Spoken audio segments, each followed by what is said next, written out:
Panibagong araw, panibagong video. Sa araw na ito ay pupunta kami sa dalawang island. Ang unang island na pupuntahan namin ay nakakamangha ang tawag dito. Makakadiskubre nga kami ng manok o ito lang ba isang haka-haka? Ito ang laga. Oh no!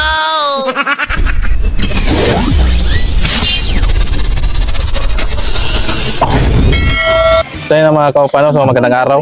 So pangalawang araw na namin dito sa Carnasa at pupunta kami sa Lamanok Island at saka sa Maria Island. So kasama ko dito sila yung mga kaibigan ko.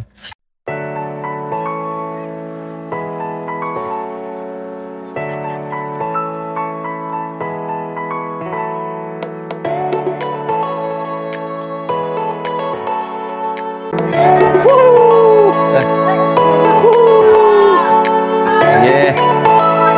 Oh.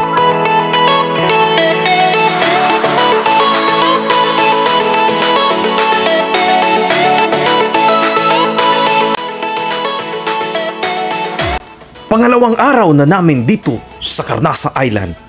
At ang unang pupuntahan namin ay ang Lamanok Island o ang tinatawag na Manok-Manok Island.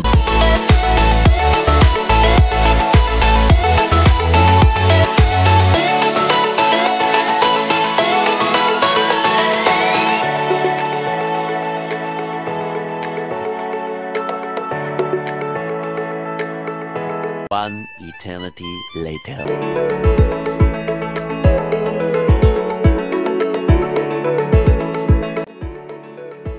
Ang island na ito ay matatagpuan sa Esperanza, Masbate.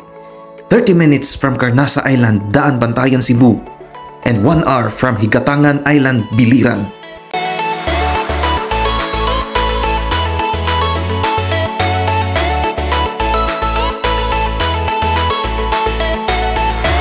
Binubuo ang islang Lamanok ng dalawang isla na konektado na isang mababaw na paglipat-lipat ng sandbar. Ayon sa mga katutubong tao, ang pangalan ay nagmula sa figura ng mga isla. Sa malayo, parang dalawang manok ang magkaharap. Sabi nila, ang isa ay ang titi at ang isa ay ang inahing manok. Ang isa pang version ng kwento ay ang nag-usap tungkol sa pagdinig ng mga uwak ng manok sa isla tuwing hating gabi. At ang isla ay walang permanenteng residente dahil kakapusan ng sariwang tubig. Kaya hindi namin akalain na maari kang makahanap ng anumang manok na gumagala, nangangamot ng pagkain.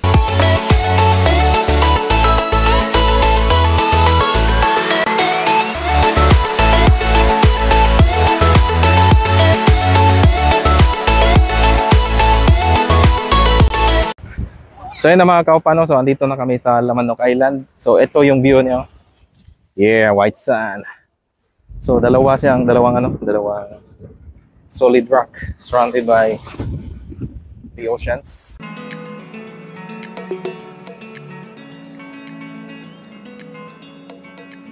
A few inches later.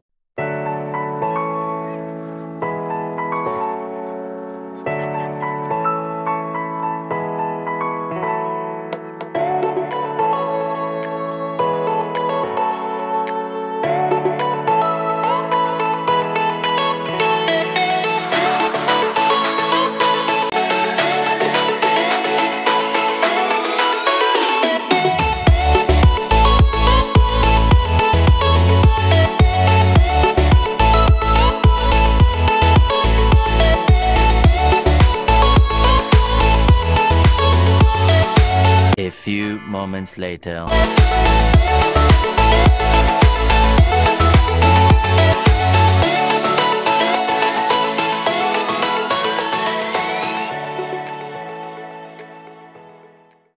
So yun ang mga kaupano, so tapos namin travel dito sa Carnasa. So ayun, pabalik na kami sa Bantayan. So ayun, andito na sila. So ayun, maraming salamat sa inyong panonood at sa walang sawang suporta. What's up?